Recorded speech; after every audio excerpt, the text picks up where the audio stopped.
Kami dari kelompok 2 mempersembahkan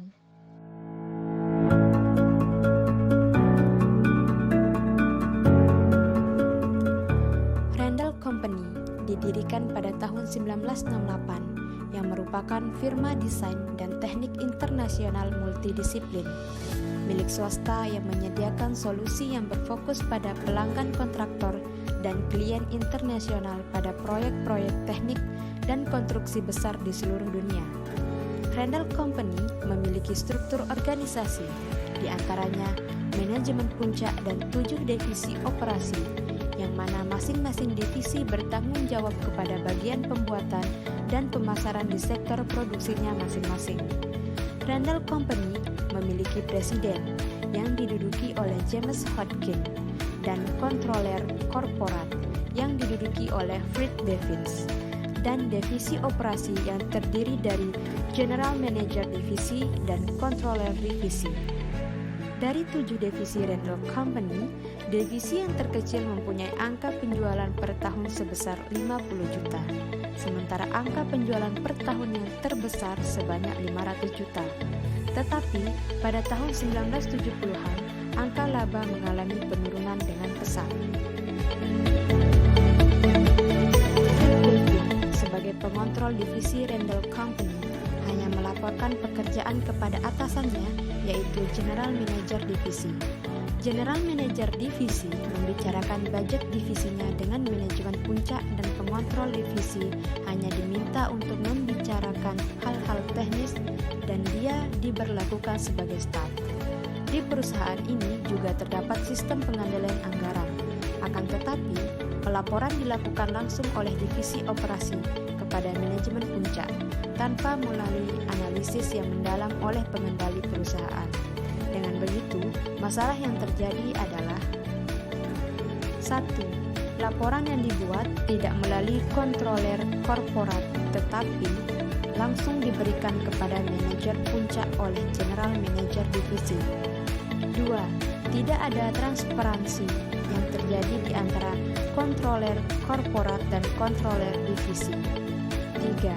Tidak ada analisis yang kuat dan luas dari kontroler perusahaan yang disebabkan tidak adanya transparansi kontroler divisi.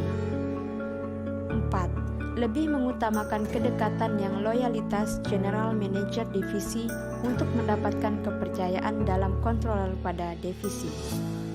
5. Divisi-divisi tidak menyesuaikan prosedur-prosedur umum yang berkaitan. 6.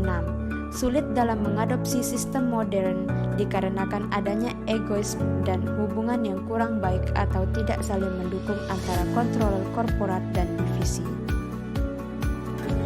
Ketidakpuasan Fred Bevins akan tindakan General Manager Divisi ini menginspirasi Bevins untuk membuat perusahaan struktur organisasi pengendali divisi dengan menerapkan cara yang diadopsi dari penerapan pengendalian di perusahaan Martex.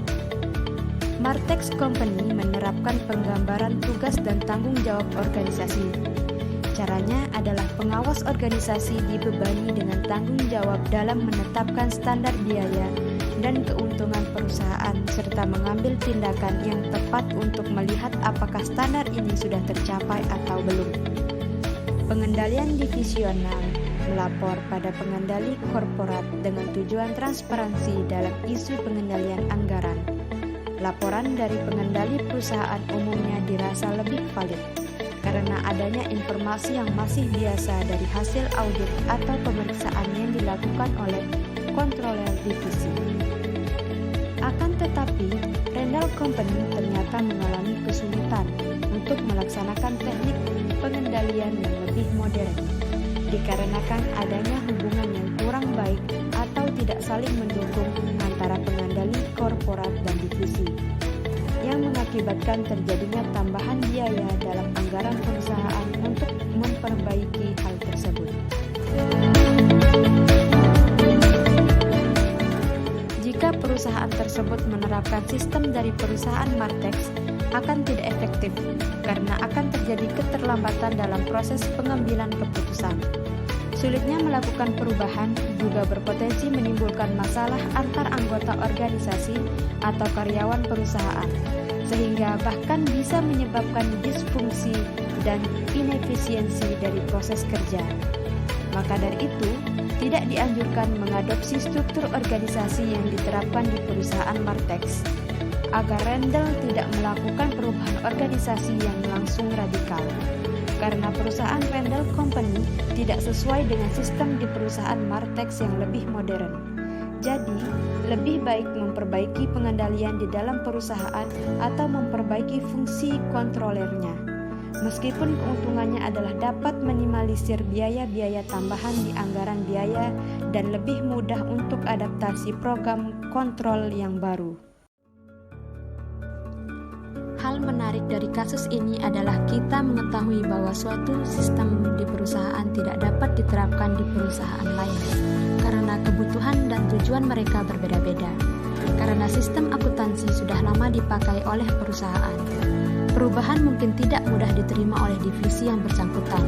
Perubahan tersebut dapat menyebabkan kegagalan fungsi dalam struktur organisasi di mana divisi pengontrol yang melaporkan langsung ke pengontrol perusahaan akan menyebabkan ketidakstabilan pada otoritas struktur divisi. Dengan demikian, pengendalian harus diberikan dalam melestarikan struktur kekuasaan di setiap divisi.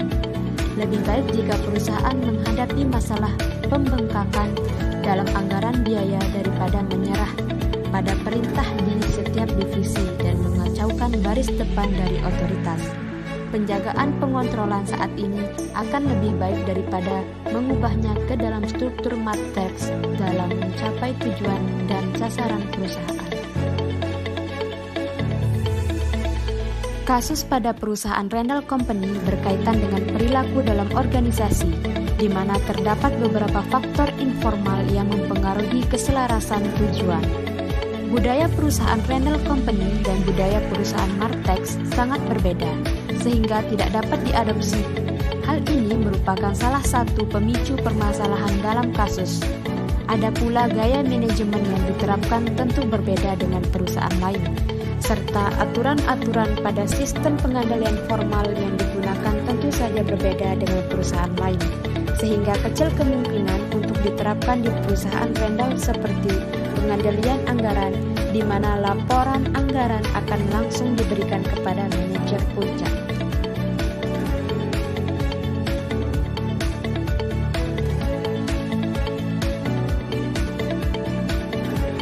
Terima kasih sudah meluangkan waktunya untuk menonton video ini. Kami, kelompok 2 yang beranggotakan Faiz Amrul, Iqbal Maulana, Lulu Infatiana, dan Umazal Fasal Sabil, meminta maaf jika terdapat kesalahan.